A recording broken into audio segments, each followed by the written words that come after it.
setiap hari Jumat selalu diwasiatkan oleh khatib. Apa kata khatib? Ya ayyuhalladzina amanu taqullaha haqqa tuqatih wa la tamutunna illa wa antum muslimun. Wahai orang-orang yang beriman, bertakwalah kalian kepada Allah dengan takwa yang sebenar-benarnya. Apa itu takwa yang sebenar-benarnya? Adalah mentaati semua perintahnya dan menjauhi semua larangannya. Wala tamutunna illa wa antum muslimun. Janganlah kalian mati. Janganlah kalian mati illa wa antum muslimun, kecuali kalian dalam keadaan Islam. Jamaah sekalian yang sama berbahagia. Di sini ada hal yang menarik. Allah menyatakan janganlah kalian mati kecuali kalian dalam Islam.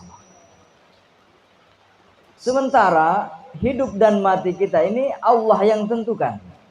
Kita tidak tahu tanggal berapa kita akan mati, hari apa, tahun berapa, dalam kondisi bagaimana. Kematian itu adalah rahasia Allah. Yang jelasnya kita pasti mati. Tapi apakah kita mati dalam keadaan beriman atau tidak? Apakah kita mati sakit, sehat, kecelakaan, kebakaran, tenggelam di laut? Kita tidak tahu. Tapi Allah katakan wala tamutunna illa wa antum muslimun. Seolah-olah kematian itu kita yang rancang. Janganlah kalian mati kecuali dalam keadaan Islam. Bagaimana penjelasan para ulama dalam kitab Nasaihuddin? Walaisa yaqdirul insanu ala ayyumita nafsahu alal Islam. Walakin qad ja'alallahu lahu sabilan ila zalika. Tidak ada kemampuan bagi kita untuk menentukan kita mati dalam keadaan ngaji, kita mati dalam keadaan sholat, atau pas dalam iman kita sangat kuat. Tetapi Allah memberikan jalan. Ja'ala lahu sabila. Bagaimana jalannya? Iza akhadha bihi kana qad utiya billadzi huwa alaihi. Kalau kita rajin sholat, kita kerjakan semua perintah Allah, kita berupaya menjauhi semua larangan Allah, artinya apa? Artinya kita membuka jalan untuk mati dalam keadaan Islam. Sebaliknya, orang yang tidak peduli dengan sholat, tidak peduli dengan aturan Allah, halal haram dihantam semuanya, berarti dia memilih jalan untuk hidup dan mati secara tidak Islam. Nah, itu kata para penafsir. Jamaah sekalian yang sama berbahagia, disebutkan dalam Al-Quran ada 3 contoh. Yang pertama, waqala muhbiran an Yusufa ibna Ya'qub. Allah menjelaskan bagaimana Yusuf anaknya Ya'qub. Yusuf alaihissalam, dia seorang nabi. Tapi dia punya doa, apa doanya? Anta wali fid dunya wal akhirah. Tawaffani musliman wa alhiqni bis sholihin. Ini doanya Nabi Yusuf alaihissalam. Anta wali fid dunya. Ya Allah, engkaulah pembimbingku, engkaulah yang menguasaiku di dunia dan di akhirat. Wafatkanlah aku dalam keadaan muslim dan masukkan aku, ikutkan aku dalam golongan orang-orang saleh. Jadi salah satu cara agar kita mati dalam keadaan Islam, mati dalam keadaan iman, adalah mengikuti jalannya orang-orang saleh dengan banyak berdoa. Nabi saja berdoa agar dia diwafatkan dalam keadaan muslim. Apa itu muslim? Berserah diri secara total kepada Allah, bahwa hidup dan mati kita ini adalah milik Allah. Memangnya hidup ini kita yang punya. Kita tidak tahu bagaimana kita mengelola nyawa kita sampai detik ini kita masih hidup. Kita tidak tahu kenapa jantung kita masih berdetak sampai detik ini. Kita tidak tahu kenapa hari ini tiba-tiba kita ada di karosa. Kita tidak tahu kenapa tiba-tiba malam ini kita ada di sini. Hidup ini bukan kita yang kelola, Allah. Kita hanya menjalani hidup ini. Seandainya hidup ini kita yang kelola, tidak ada dokter yang mati, tidak ada orang kaya yang sakit. Kalau hidup ini kita yang kelola. Beliau ini sampai ke Cina berobat, ke Singapura, ke mana-mana. Tapi hidup ini bukan kita yang kelola. Engkau tidak berdaya di hadapan Tuhan dengan hartamu. Kau tidak berdaya di hadapan Tuhan dengan jabatanmu. Tidak ada artinya kita ini. Kita dari tanah, minha khalaqnakum, dari tanah engkau diciptakan, wa fiha nu'idukum, kamu dikembalikan ke tanah. Kata Imam Ash-Shibli, kalau engkau mau tahu siapa dirimu sebenarnya, ambillah segenggam tanah, itulah dirimu. Kita andi, kita puang, kita karaeng, kita bos. Hari ini kita bos, hari ini kita andi, hari ini kita komandan. Besok kamu hanya segumpal tanah. Kalau kamu ingin mengenal dirimu, siapa dirimu sebenarnya, lihatlah tanah itu. Karena engkau akan kembali seperti itu. Kalau engkau ingin melihat dunia ini, lihatlah sampah-sampah yang berserakan. Baju ini hari ini baru, besok jadi apa? Jadi lap di dapur. Ini nilainya masih ada, tapi setelah itu dibuang di tong sampah. Rumah yang megah puluhan tahun kemudian dia hanya menjadi kayu bakar.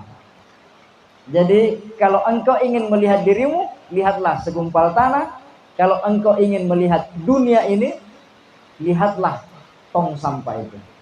Jamaah sekalian yang sama berbahagia. Itu tadi doanya Nabi Yusuf alaihissalam. Begitu juga dengan doanya tukang sihirnya Fir'aun. Tukang sihirnya Fir'aun itu diancam oleh Fir'aun. Apa kata Allah dalam Al-Quran?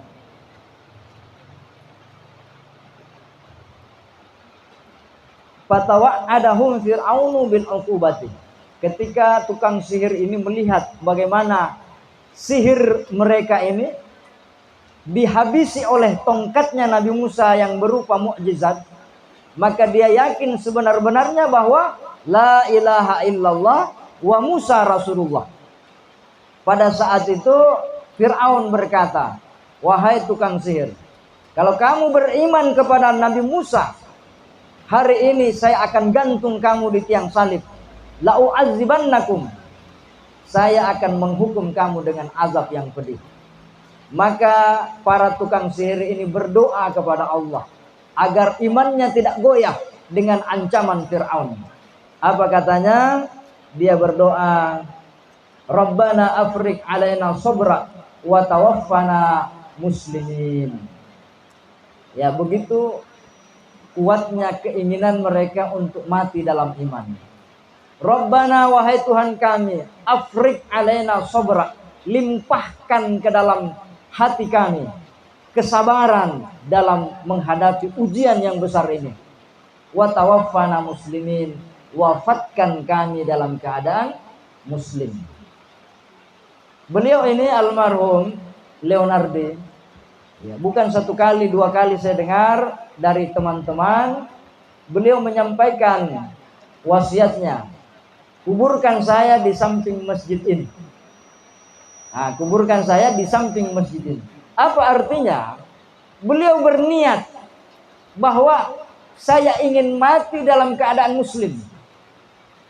Tadi saya bicara dengan tetangga beliau di depan ini, orang tua kita Pak Ramlah.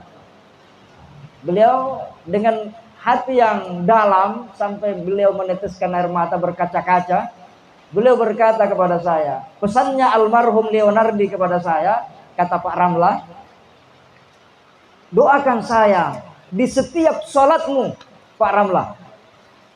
Pak Ramlah merasa, wah ini beban berat buat saya. Berdosakah saya kalau saya lupakan mendoakan dia? Saya bilang, ya usahakanlah jangan lupakan. Apa artinya? Dia menganggap saudaranya padahal hanya tetangganya. Dia menganggap saudaranya padahal hanya berapa tahun dia bersama. Tetapi dia yakin, seyakin-yakinnya bahwa saya ingin berkumpul di akhirat nanti bersama kelompoknya orang-orang saleh, orang-orang yang dekat kepada Allah. Nah, itu diantara doanya Nabi Yusuf, alhiqna bis sholihin, gabungkan saya dalam kelompok orang saleh. Tukang sihirnya Fir'aun, wa tawaffani muslimin, wafatkan kami dalam keadaan muslim. Jamaah sekalian yang sama berbahagia. Yang ketiga, Nabi Ibrahim alaihissalam dalam Al-Quran diceritakan, awsa banihi wa an ya'quba banihi aidan.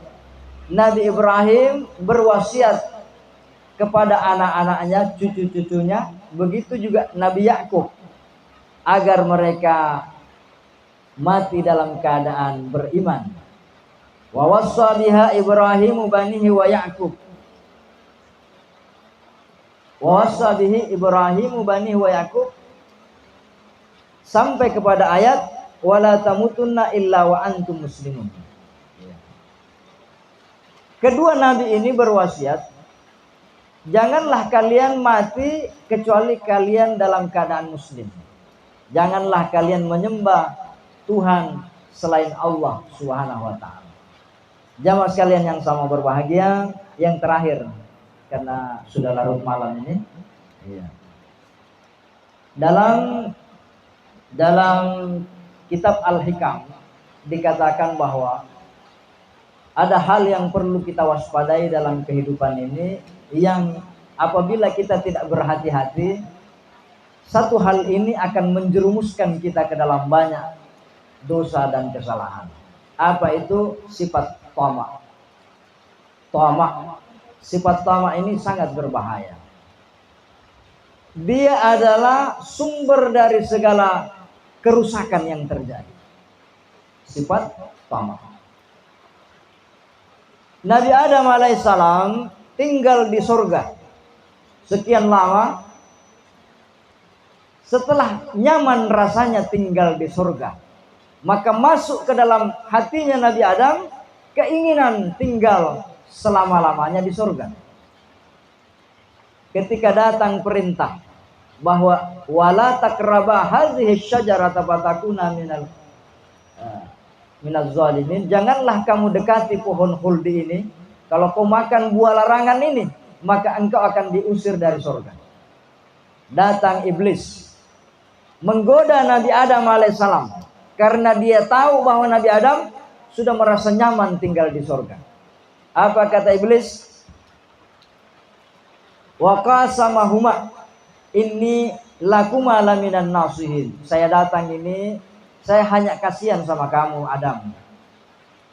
Saya diusir Allah dari surga karena saya tidak makan buah larangan ini.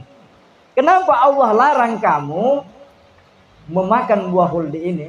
Karena Allah tidak kepengen engkau tinggal di surga selama-lamanya. Maka kamu harus makan buah ini. Saya bersumpah, ini demi kebaikanmu wahai Nabi Adam. Karena dorongan tamak. Apa itu tamak? Ingin tinggal selama-lamanya. Maka dia pun memetik buah khuldi itu. Maka dia terjebak oleh setan. Jadi pintu untuk merusak orang, untuk merusak iman kita, merusak ibadah kita, adalah pintu tamak. Jamaah sekalian yang sama berbahagia. Dalam Al-Hikam ditanya, wahai tamak, sebenarnya siapakah bapakmu? Dia bilang, bapak saya adalah ketidakpercayaan terhadap takdir. Itulah sumbernya, tempat lahirnya sifat tamak itu, karena kita tidak percaya takdir. Nasa ngogi kotannya ada lekmu tidak mungkin mualai. Tapi koda lekmu biar bagaimana nahalangi orang tetap sampai kepadamu. Kalau kau yakin itu, kau tidak akan pernah serakah dalam harta, dalam jabatan, dalam usaha, dalam apa saja. Tidak mungkin dia bisa diambil orang kalau bukan rezekinya. Contohnya ini aqua, saya tidak pernah bayangkan aqua ini akan datang di depan saya. Tapi karena dalekku, boleh koyoloku. Kan begitu. Iya. Karena tanah dalek tak aku nataro. Kan begitu. Tapi belum tentu dalekku ya. Kan begitu.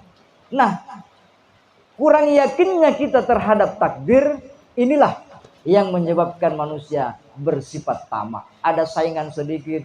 Wah, mager nama balu atau bakso. Pada balu-baluku kurang ajar ero.